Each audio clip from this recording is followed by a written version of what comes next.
A Lenda do Cavaleiro Sem Cabeça. Coleção Aventuras Grandiosas. Adaptado por Ana Carolina Vieira Rodrigues. Autor Washington Irving. Editora Riddle, segunda edição. Todo esse relato em capítulos foi encontrado em documentos do falecido Sr. Diedrich Knerburger. Capítulo 1. O professor.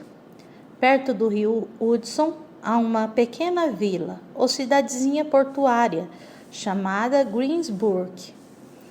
Não muito longe dali, cerca de 3 ou 4 quilômetros adiante, fica um vale. Na verdade, uma grande depressão de terra entre morros muito altos e um dos locais mais silenciosos do mundo. Um riacho corre através do vale e o barulho suave da água é o bastante para embalar o sono de algum viajante que decida relaxar na margem. Esse ruído agradável, junto com o canto animado dos pássaros que voam por ali, é a única coisa que perturba o sossego daquele lugar. Se alguém desejar fugir da agitação do dia a dia e passar o resto da vida sonhando, é certamente para lá que deve se dirigir. Devido à tranquilidade peculiar do lugar e de seus habitantes, todos os descendentes dos colonizadores holandeses, a região ficou conhecida como Vale Adormecido. Nas cidades vizinhas, os moradores de lá são chamados de Povo do Vale Adormecido. Uma atmosfera de sonhos parece dominar toda aquela área. Alguns dizem que o médico alemão enfeitiçou o vilarejo na época da colonização. Outros afirmam que um velho chefe indígena realizava cerimônias religiosas ali antes que o país fosse descoberto por Hendrik Hudson. O fato é que aquele vale vive sob a influência de alguma coisa mágica que também domina a mente dos moradores, fazendo-os agir como se vivessem em um sonho constante. Eles acreditam em todo tipo de coisas mirabolantes, entram em transes e têm visões, escutam músicas e vozes transportadas pelo ar. Toda a região acredita em superstições, lendas e recantos encantados. As estrelas cadentes e os meteoros cruzam o vale com mais frequência do que em qualquer outra parte do país, e os monstros parecem ter escolhido o vale como ponto de encontro para suas reuniões. No entanto, o espírito-chefe que assombra a região encantada é o de um cavaleiro sem cabeça. Dizem que fez parte das tropas do Duque de Hesse e que perdeu a cabeça quando uma bala de canhão o atingiu durante uma batalha. Os camponeses afirmam vê-lo vagando pela noite como se viajasse através do vento. Seus voos não se limitam ao vale, pois muitos já o viram em localidades próximas, especialmente perto da igreja onde seu corpo está enterrado. Alguns dos historiadores mais respeitados da região, dedicados ao estudo desse espectro, afirmam que o soldado sai do cemitério da igreja e voa até o local de sua última batalha em busca da sua cabeça perdida. Além disso, a velocidade estonteante com que passa pelo vale durante a noite deve-se ao fato de estar com pressa para voltar à tumba antes dos primeiros raios de sol. Por toda parte, esse fantasma é conhecido como Cavaleiro Sem Cabeça do Vale Adormecido. E é incrível como as pessoas de fora passam a acreditar na existência dele, mesmo sendo gente muito lúcida antes de estar ali. Basta alguns dias vivendo na região para que se deixem enfeitiçar pelas energias do ar, tornem-se mais criativas e passem a sonhar com aparições. Gosto de falar sobre esse local tão calmo porque me parece incrível que nos vales colonizados pelos holandeses e ocultados dentro do vasto estado de Nova York, as pessoas, os costumes e os hábitos se mantenham inalterados, enquanto uma onda migratória cheia de evoluções varre o resto do país e passa por ele sem mover uma palha. Faz muitos anos que andei pelo Vale Adormecido, mas tenho a impressão de que se for até lá hoje, vou encontrar as mesmas árvores, as mesmas famílias vegetando naquele lugar escondido. Em uma época remota da história americana, por volta de 1800, viveu no Vale Adormecido um homem chamado Shabut Crane, professor da escola local. Era natural de Connecticut, um estado cheio de aventureiros e pioneiros das florestas, pessoas à frente de seu tempo. Crane era alto, mas excessivamente magro, com ombros estreitos, pernas e braços muito compridos e mãos que pareciam estar a uns 2 quilômetros de distância das mangas da camisa. Ele tinha a cabeça pequena, com orelhas grandes e nariz comprido.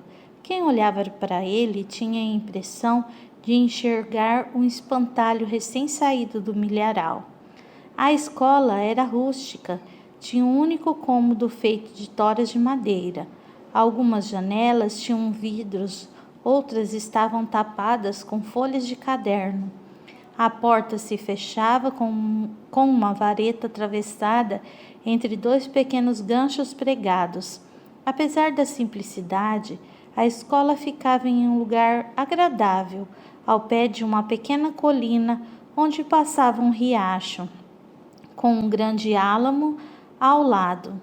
Durante o período de aulas, escutavam-se as vozes constantes das crianças, interrompidas de vez em quando por uma mais alta e enérgica, a de Crane, exigindo silêncio e disciplina. Era um professor bastante exigente, porém amigo dos alunos. Ao final de cada dia, ele caminhava com as crianças menores até suas casas. A escola não dava muito lucro. O dinheiro era insuficiente para Crane comprar comida. Então, como era de costume na região, o professor passava uma semana na casa de cada aluno que frequentava as aulas. Ele carregava as roupas e objetos pessoais em uma pequena trouxa de pano. Como para muitos dos fazendeiros locais, o estudo era algo supérfluo. Crane se esmerava em tentar agradá-los. Assim, não tirava seus filhos da escola, ajudava nas tarefas domésticas, cortava lenha e brincava com os bebês, deixando as mães orgulhosas. Crane também dava aulas de música e era um dos melhores cantores do coral da igreja. O povo do Vale Adormecido, que em geral não entendia nada de trabalhos intelectuais, achava que a vida dele era muito fácil. Essa opinião era mais comum entre as mulheres que tinham pelo professor uma grande admiração. Em uma região de fazendeiros como aquela, as mulheres viam no professor um homem de conhecimentos, algo que seus maridos nunca teriam. Para elas, a sabedoria de Crane só era inferior à do padre.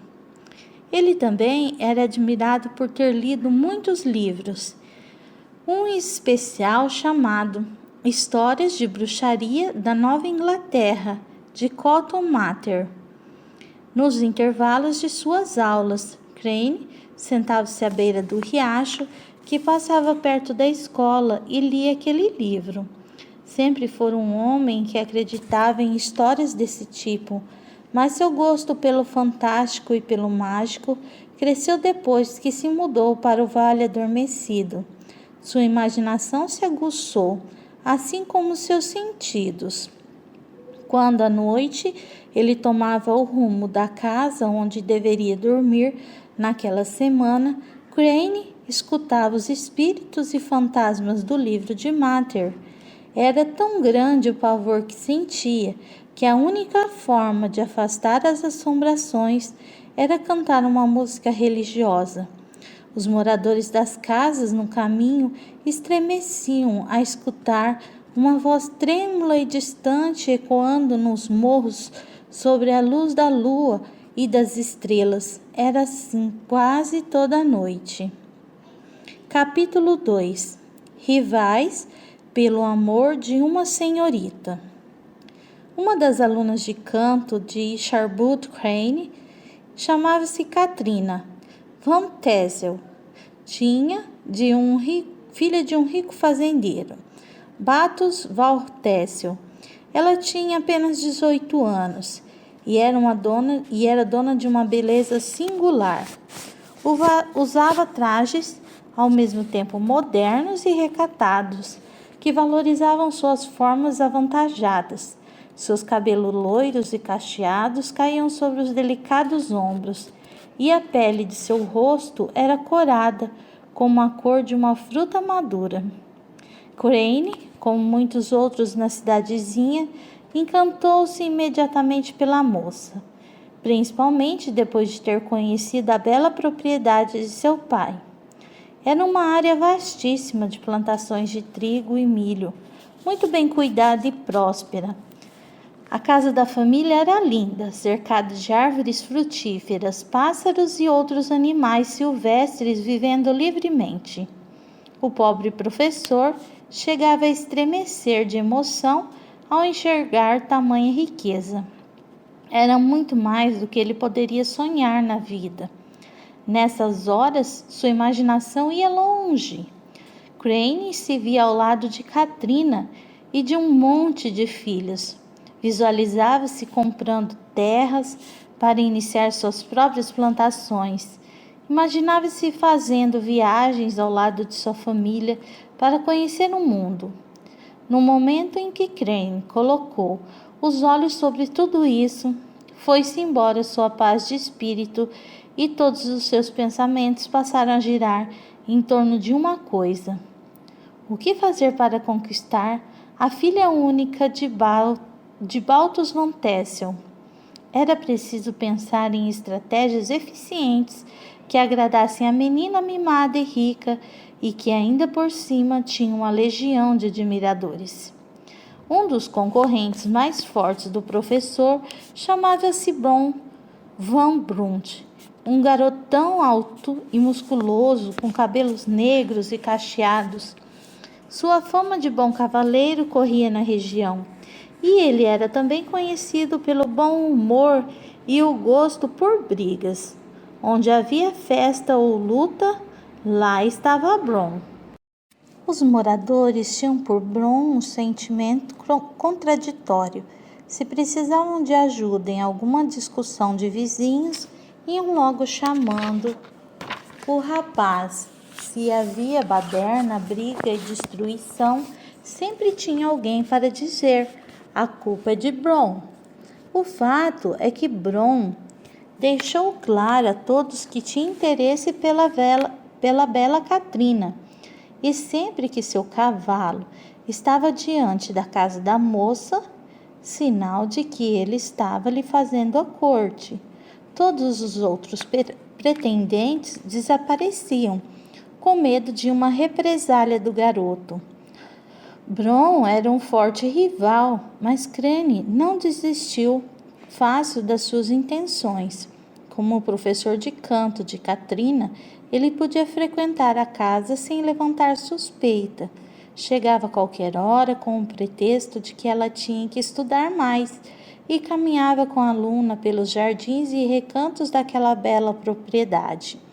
Entre uma música e outra, os dois sentavam-se na grama, perto do riacho que cortava a fazenda, e conversavam sobre diversos assuntos, livros, compositores, sobre a natureza e as belas coisas da vida. Muitas vezes ficavam assim até tarde, quando a luz da lua já os iluminava. Baltus Van Tassel e sua esposa estavam sempre muito ocupados cuidando da casa e dos empregados, de modo que nunca se preocupavam muito com Katrina. Ela era uma boa moça e o professor um homem confiável. Sendo assim, os dois tinham tempo de sobra e muita tranquilidade para conversar. Brom passou a perder terreno com sua amada. Já não se via o cavalo dele na frente da casa aos domingos, e sempre que ia visitar Katrina, recebia o mesmo recado da criada. Ela está tendo aulas de canto com o Sr. Crane. Aos poucos foi crescendo um ódio mortal entre Brom e o professor do Vale Adormecido. Brom, com sua força e valentia, tentou provocar seu adversário. Certa noite, invadiu a escola junto com um bando de amigos e jogou todas as carteiras dos alunos no chão, espalhou-as e atirou-as pelos cantos. Crane sabia quem tinha feito aquilo, mas achou melhor não revidar. Apenas arrumou as coisas e ignorou o ataque. Ele era fisicamente mais fraco, mas muito superior de intelecto. Se não desse motivos para brigar, Brom não teria o que fazer. O rapagão ainda tentou mandar recados ameaçadores e bilhetes desaforados, mas Crane fingia que nada estava acontecendo e continuava a frequentar a residência dos Van Tassel. Desanimado, Brom disse a seus amigos: "Preciso pensar em outra maneira de acabar com esse professor. Katrina tem que ser minha." Mas o tempo passou e as coisas seguiram assim. Nenhum dos dois enfrentava o outro de frente. Certa tarde, durante a aula, um mensageiro entrou na escola e disse: "Um bilhete para o professor." Ele foi logo abrindo o envelope que dizia: "Caro Sr. Crane, temos o prazer de convidá-lo para uma festa em nossa casa hoje. Atenciosamente, Sr. e Sra. Van Tassel." Crane tratou de apressar os alunos para que terminassem a lição do dia e mandou-os para casa mais cedo. Depois fechou a escola e correu para a fazenda de Hans Van Ripper, onde estava hospedado aquela semana. Tomou banho, vestiu-se com sua melhor roupa e perguntou a Van Ripper: "Posso lhe pedir uma coisa?" "Diga, professor, o que deseja?" falou o dono da casa. "O senhor me emprestaria um cavalo?" Hans Van Ripper gostava muito de cavalos e tinha vários deles. Os animais eram extremamente bem cuidados, comiam bem, exercitavam-se em horários determinados e brincavam entre si nos campos da fazenda, pois os cavalos gostam de se divertir tanto quanto os homens.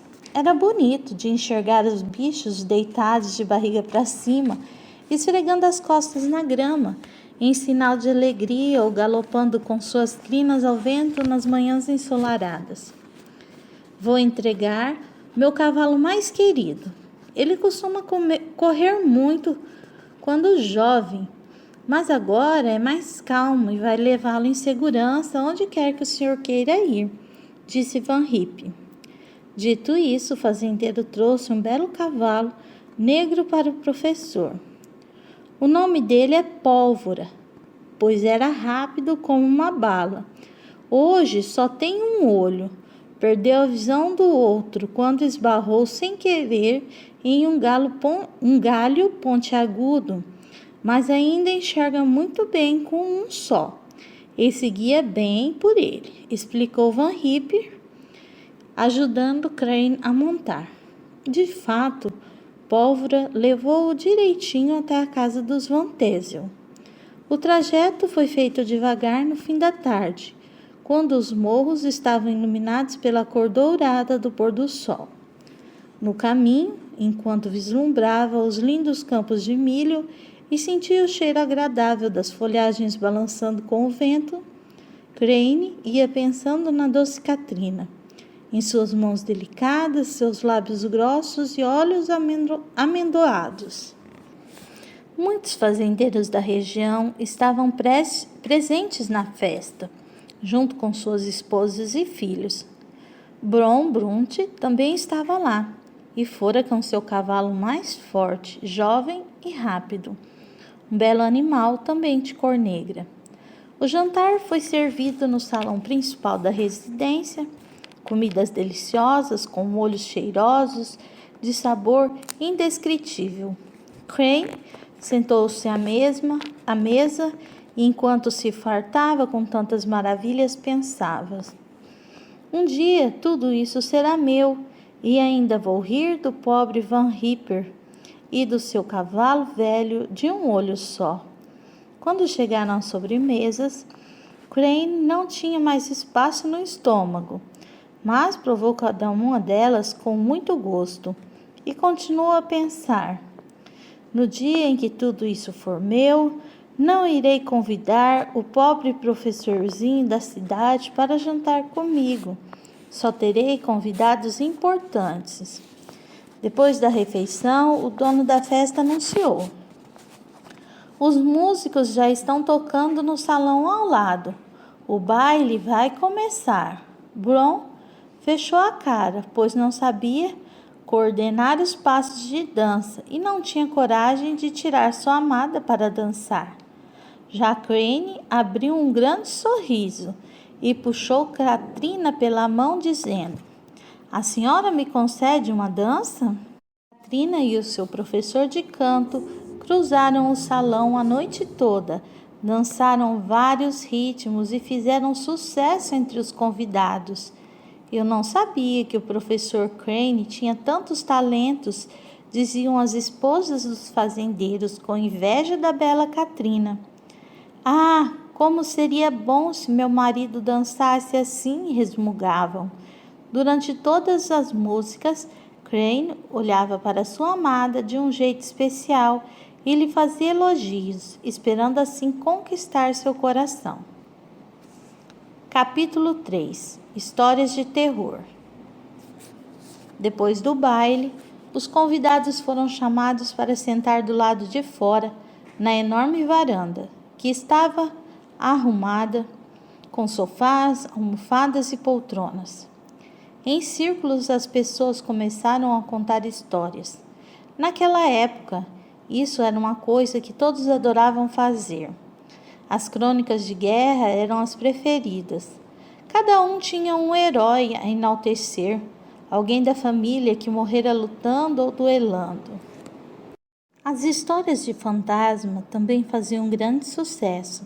Como eu já disse, a imaginação e a capacidade de fantasiar do povo do Vale Adormecido eram dignas de ser estudadas.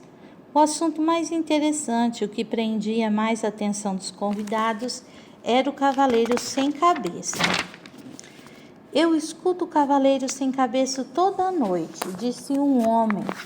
É verdade, ele coloca seu cavalo no terreno da igreja toda noite, afirmou o outro.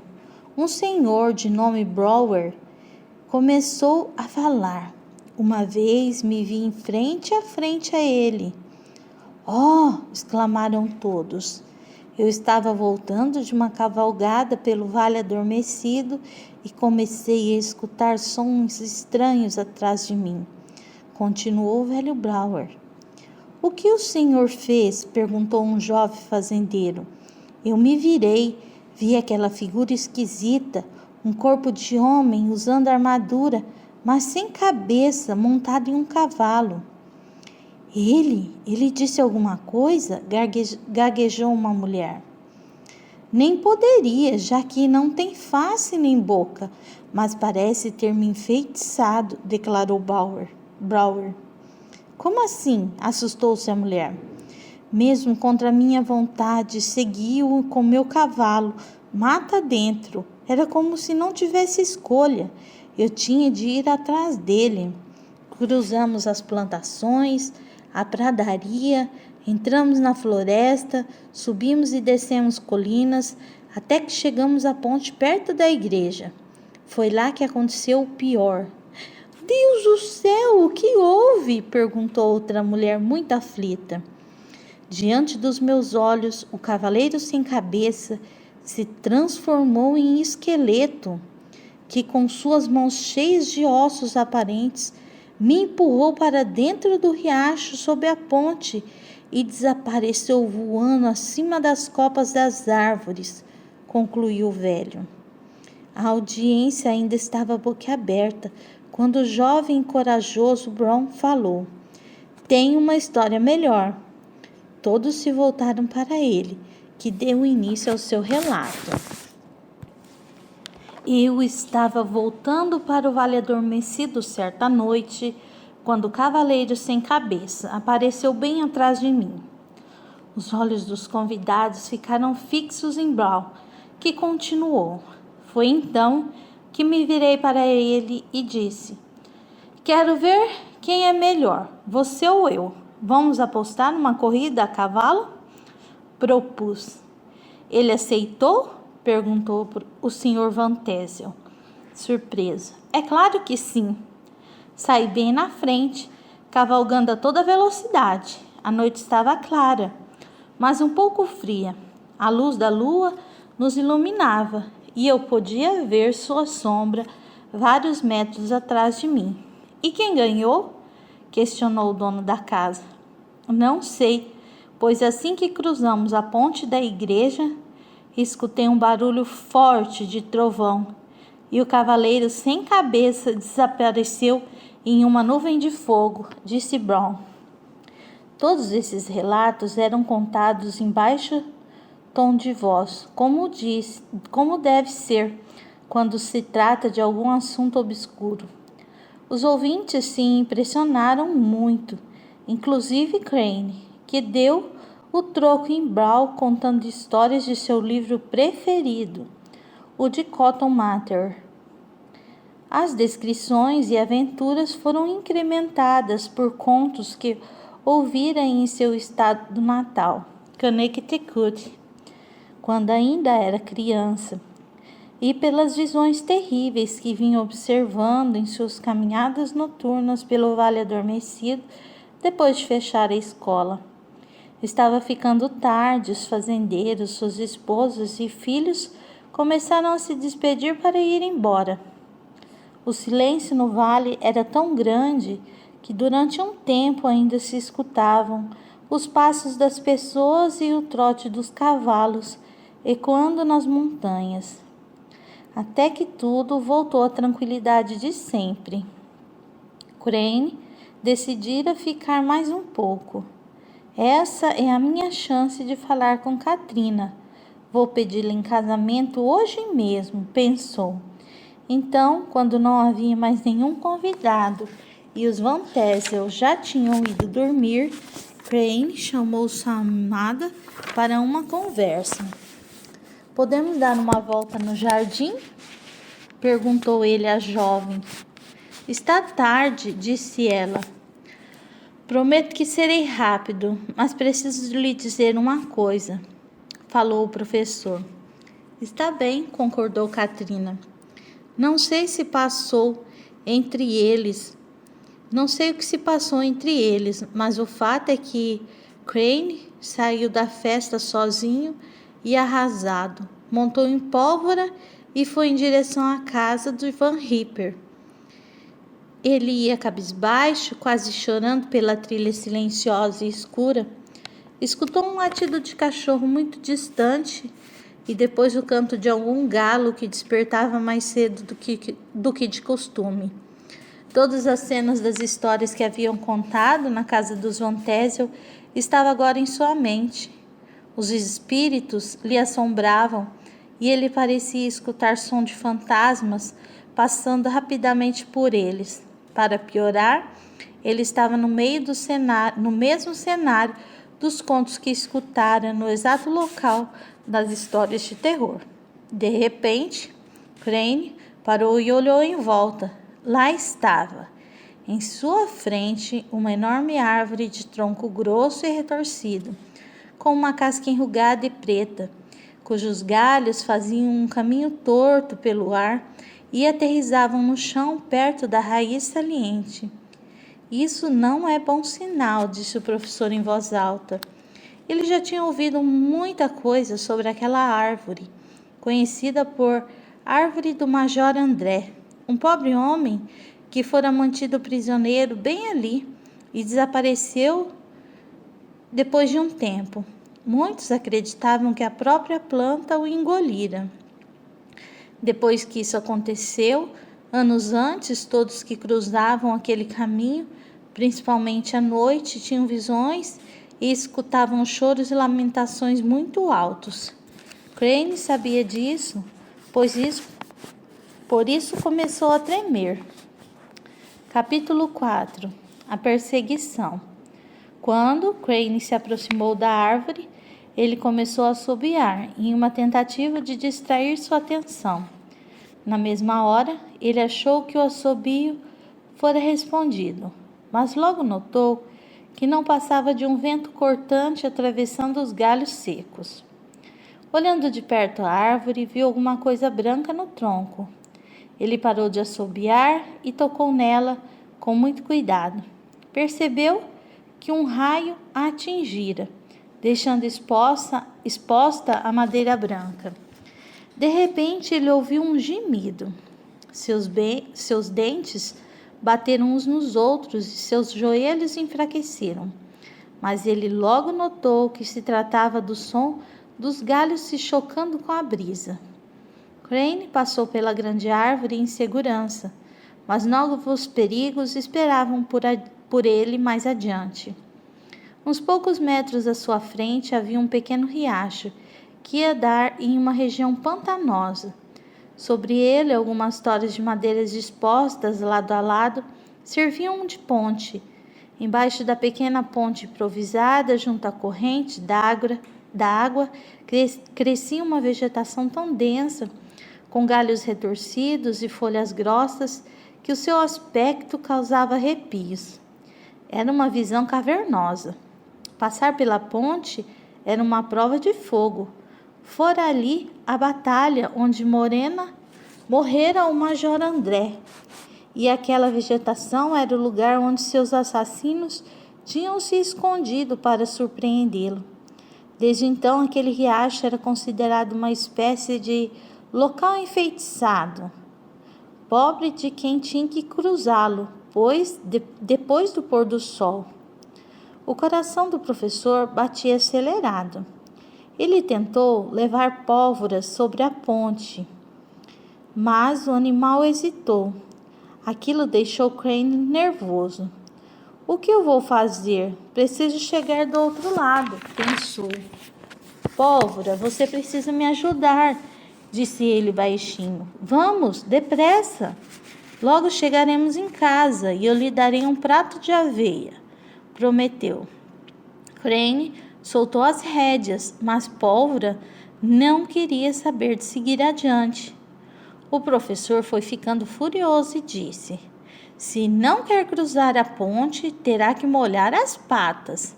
Vamos pela água mesmo, gritou. Pólvora andou alguns passos, mas empacou de repente, quase derrubando Crane para a frente. Nessa hora, o professor escutou um ruído estranho do outro lado do rio. Era como se alguém pisasse em folhas secas. Quem está aí? Perguntou sem obter resposta. Seu peito pulava de palpitação. Seja quem for, saia e mostre a cara, pediu o professor, mas ninguém disse nada. Crane ainda tentou fazer Pólvora andar, mas o cavalo não estava disposto a encontrar aquela coisa do outro lado. O animal também sentia algo ruim. Crane sabia disso. Alguns poucos segundos se passaram e o professor viu o vulto escuro entre as árvores. Ele não se mexia. Não era possível identificar o rosto, mas o tal monstro estava lá, parado, olhando fixamente para ele. Um turbilhão de ideias cruzou a mente de Crane. O que devo fazer? É tarde demais para voltar? E se eu cruzar, essa coisa vai vir atrás de mim?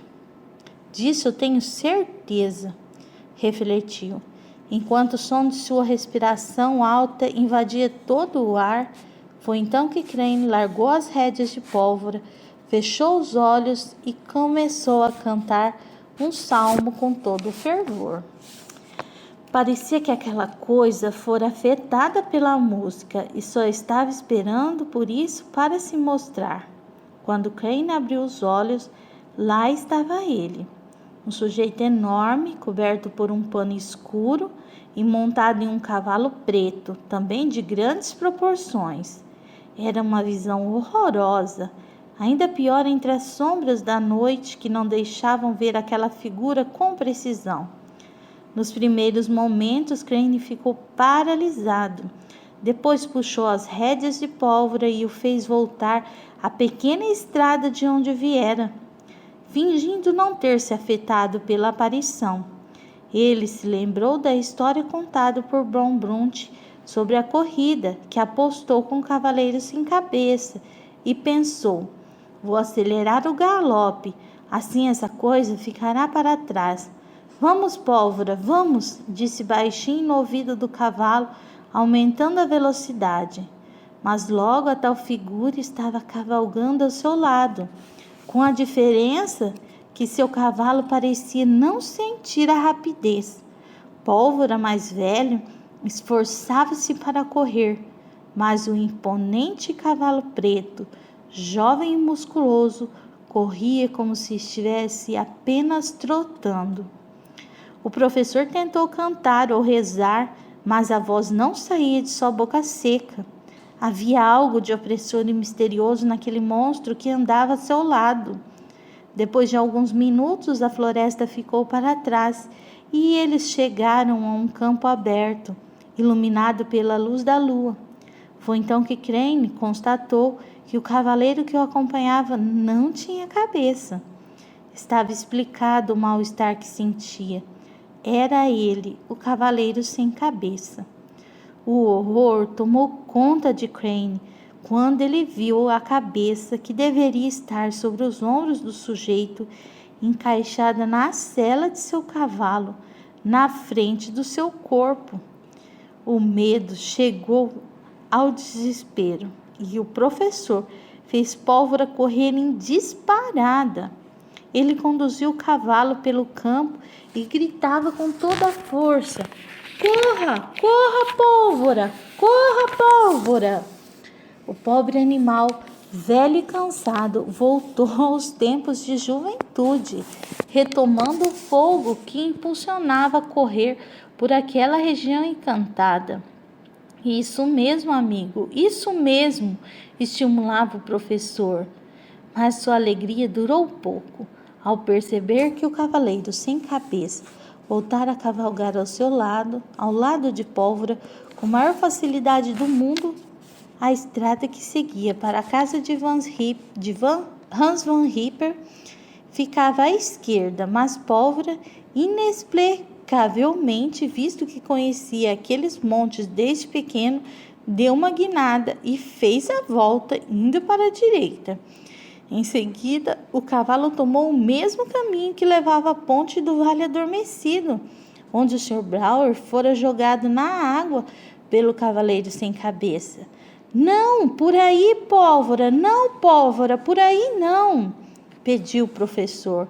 Mas já era tarde demais e logo eles estavam no rumo da igreja e do cemitério, onde o cavaleiro sem cabeça estava enterrado.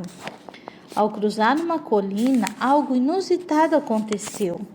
Pólvora movimentou o tronco de tal forma que fez com que Crane se desequilibrasse e soltasse a rédea por um momento.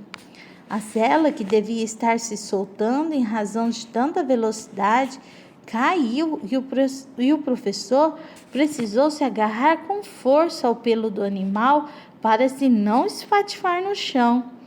Crane olhou para trás e viu o cavalo preto, seu perseguidor, pisotear a sela.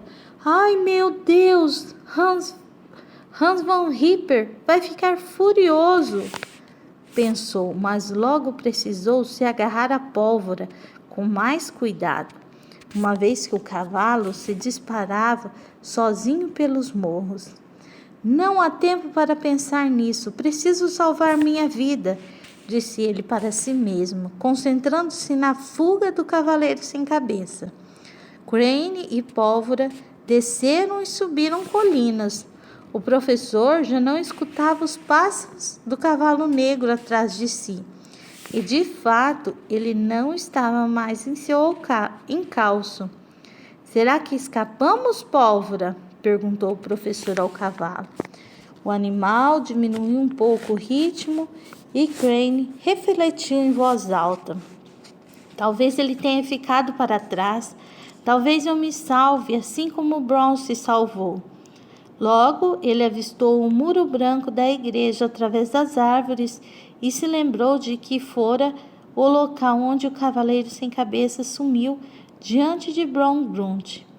Crane ainda conseguia escutar as palavras exatas do rapaz.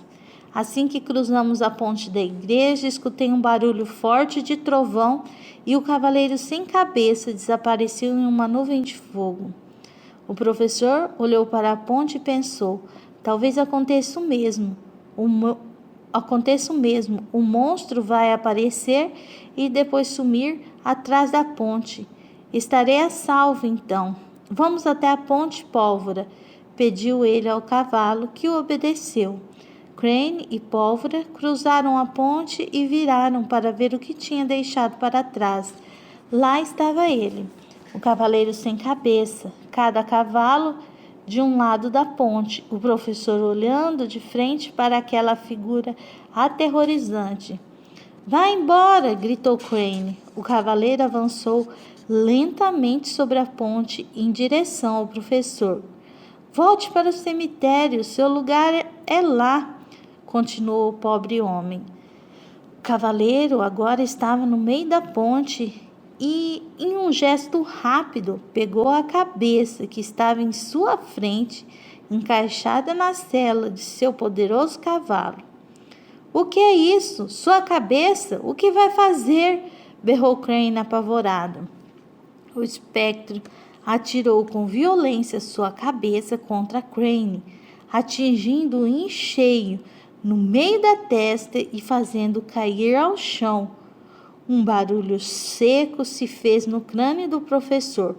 Pólvora saiu correndo sozinho, livre, enfim, daquele peso desajeitado sobre seu lombo. O cavalo negro relinchou e partiu também, cruzando os campos e levando consigo o homem de capa escura que o comandava. Capítulo 5. Abduzido. Na manhã seguinte, Pólvora foi encontrado pastando tranquilamente na fazenda de seu dono, porém sem sela. O que terá acontecido? Perguntou-se Hans von Ripper. A família, como de costume, esperou o professor para o café da manhã, mas ele não apareceu.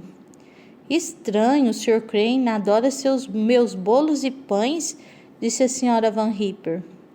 Talvez tenha comido demais ontem e não quis fazer a refeição logo cedo, sugeriu o marido. Pode ser, mas isso é muito esquisito, repetiu a mulher. As crianças do Vale Adormecido se arrumaram, pegaram os cadernos e seguiram para a escola. Encontraram a porta fechada, mas sabiam que era fácil abri-la. Por isso, trataram de entrar e esperar o professor em seus lugares. Algumas abriram também as janelas e varreram o chão. Os alunos esperaram e nada do Sr. Crane. Um deles disse: vamos até o riacho, daqui a pouco ele deve chegar. Boa ideia, está um dia tão bonito, falou o outro. Então, todos os alunos resolveram tirar os sapatos e molhar os pés na água enquanto aguardavam o professor, que não apareceu. Quando os filhos de Van Ripper chegaram em casa dizendo que não tinha tido aula, o fazendeiro começou a se preocupar. Onde está o Sr. Crane? E a sela de Pólvora? O que foi feito dela? Perguntou a esposa.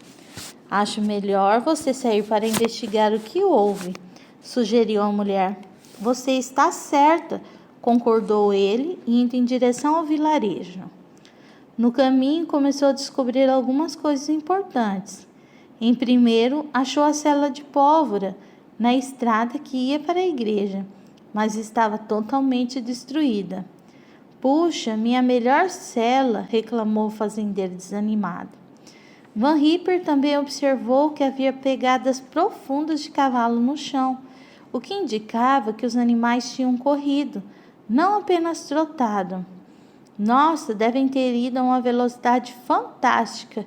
E não era um cavalo só. Havia 2 marcas, pelo menos 2 cavalos correram aqui, afirmou ele em voz alta. As pegadas seguiam até o córrego. Van Ripper atravessou a ponte e encontrou caídos no chão, perto da água, o chapéu do pobre Crane e uma abóbora despedaçada. Muito preocupado, ele andou por toda a margem do rio, mas não encontrou o corpo do professor. O fazendeiro resolveu voltar para casa e olhar os objetos de Crane guardados com todo cuidado na gaveta do quarto que lhe havia sido emprestado.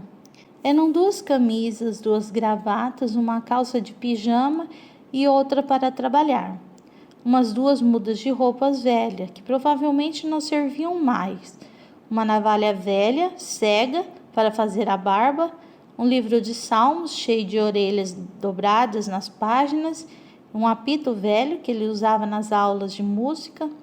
Havia também o livro de Cotton Mather, Histórias de Bruxaria da Nova Inglaterra, um almanaque da Nova Inglaterra e um livro de sonhos e leituras do futuro, onde foi encontrada em um papel todo amassado e rabiscado uma clara tentativa da escrita de um poema para a herdeira dos Van Tassel. Todos esses livros, assim como os rascunhos do poema, foram queimados em uma fogueira por Hans Van Ripper, que decidiu não mandar mais seus filhos à escola a partir daquela data. Nunca achei que saber ler e escrever pudesse fazer bem a alguém, disse ele à esposa. A mulher não concordava com a afirmação, mas achou melhor se calar.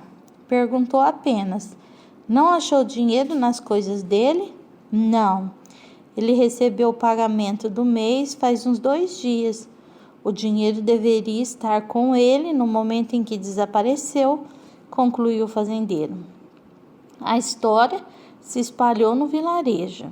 Os moradores ficaram intrigados, impressionados, alguns com medo e até com pavor.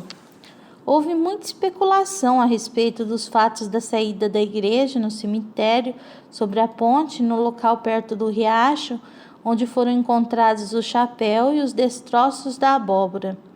As histórias de Brown e de Brunt foram relembradas inúmeras vezes pela vizinhança, assim como muitas outras.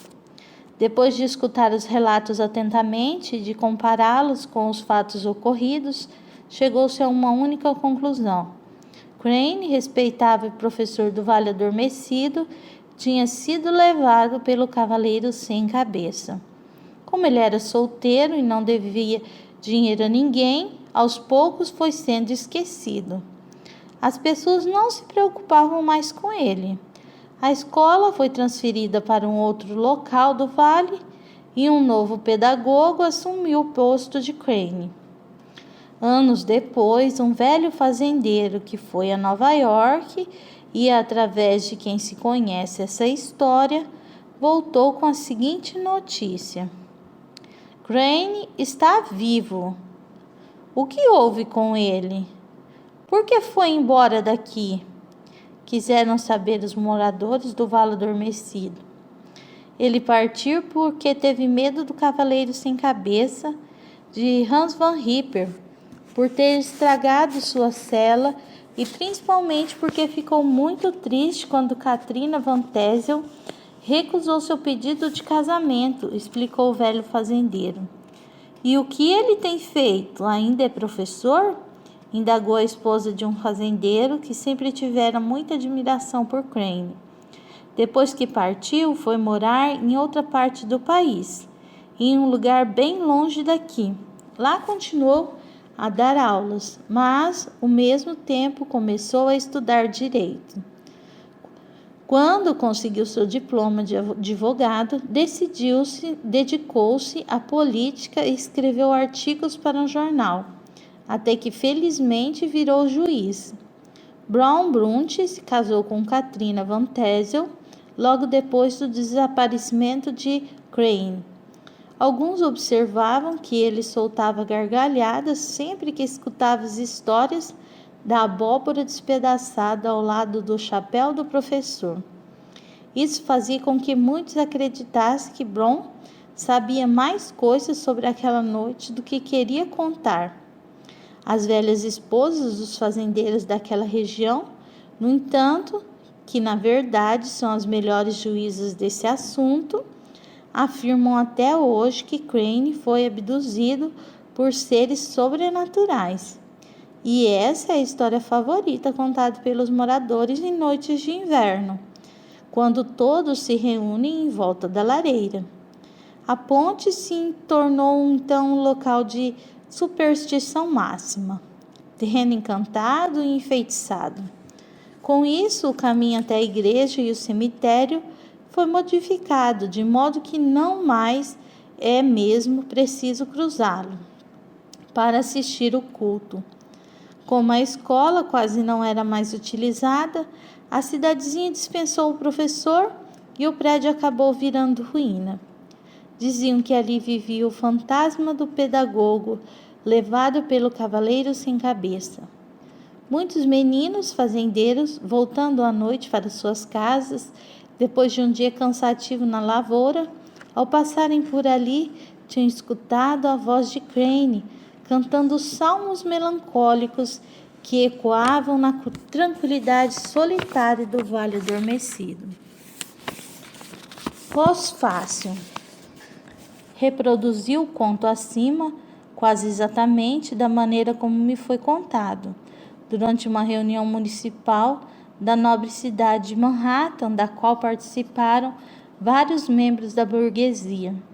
O homem que me contou a história era um senhor agradável, de roupa puída e aspecto senhorial, cujo rosto tinha uma expressão às vezes triste, às vezes zombadora.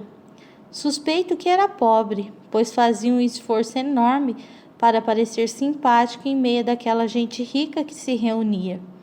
Quando terminou de falar, todos os presentes deram risada. Em especial, ouviu-se uma sonora gargalhada, vinda de 2 ou 3 conselheiros municipais que tinham dormido durante a maior parte do relato.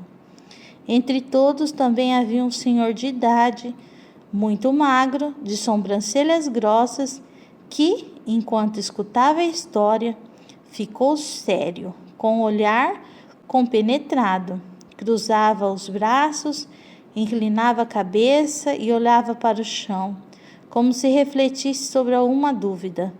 Era um daqueles homens precavidos que nunca davam risada, a menos quando tinham razão ou lei ao seu lado.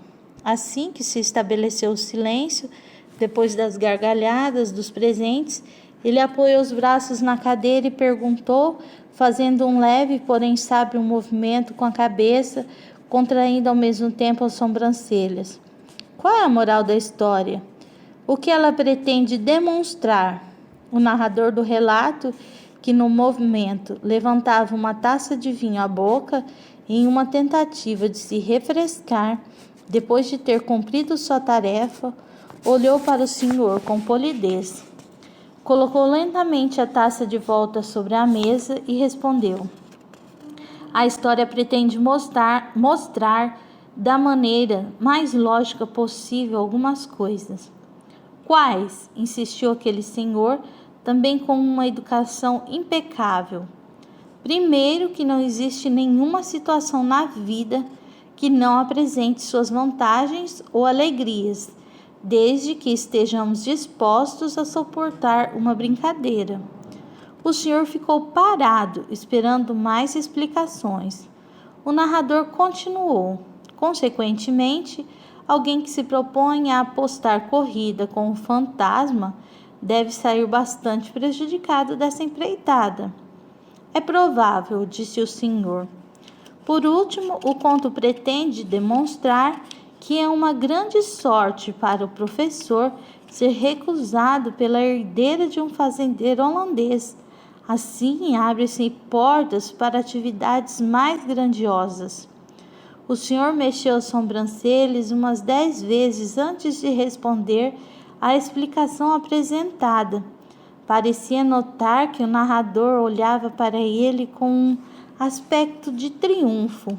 Por fim, ele disse: "Está bem, mas a história do tal cavaleiro sem cabeça me parece bastante extravagante.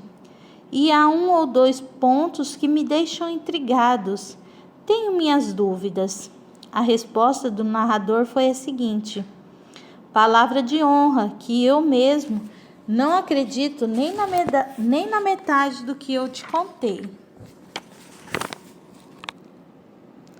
A Lenda do Cavaleiro Sem Cabeça, de Washington Irving. Biografia do autor. Washington Irving nasceu na cidade de Nova York em 1783. Quando jovem, frequentou a faculdade de Direito, mas aos 21 anos teve que deixar o curso devido a problemas de saúde. Por isso, foi viajar para a Europa por alguns anos e manteve um gosto intenso pela leitura. Ao voltar para os Estados Unidos, Irving retomou seus estudos, mas já não pensava em se tornar advogado. Tinha planos de ser um escritor. Seu primeiro sucesso literário foi Salmagundi, publicado em 1807 e 1808 na imprensa da época. Em Salmagundi, Irving se refere à cidade de Nova York como Gotham. Anos depois, os escritores das histórias em quadrinhos do Batman iriam retomar essa referência.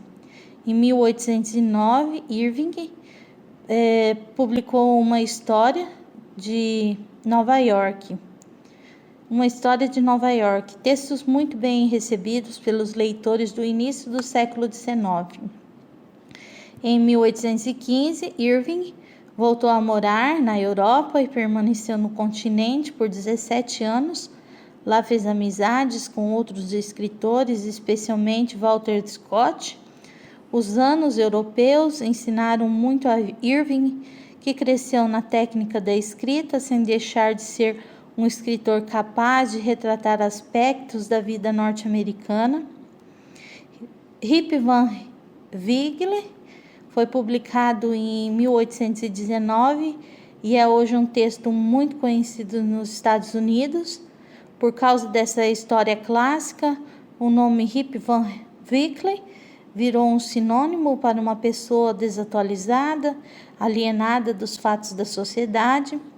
Já surgiram várias adaptações para o cinema, televisão e em quadrinhos.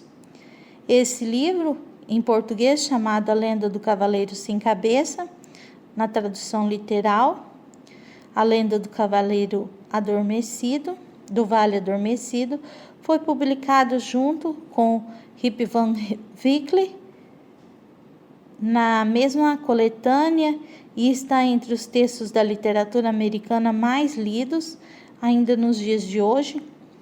Em 1999, A Lenda do Cavaleiro Sem Cabeça foi adaptado para o cinema americano com a direção de Tim Burton, estrelada pelos famosos atores de Hollywood, Johnny Depp e Christina Ricci.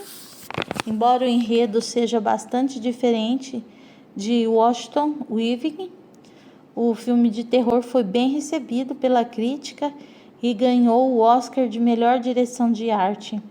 Washington Irving publicou vários livros e, ao voltar para Nova York, comprou uma propriedade perto do rio Hudson, continuando a escrever, se tornando um autor muito querido dos estadunidenses, até morrer em 1859, quando tinha acabado de concluir seu último livro, A Vida de George Washington. Agradeço por ter ficado até aqui.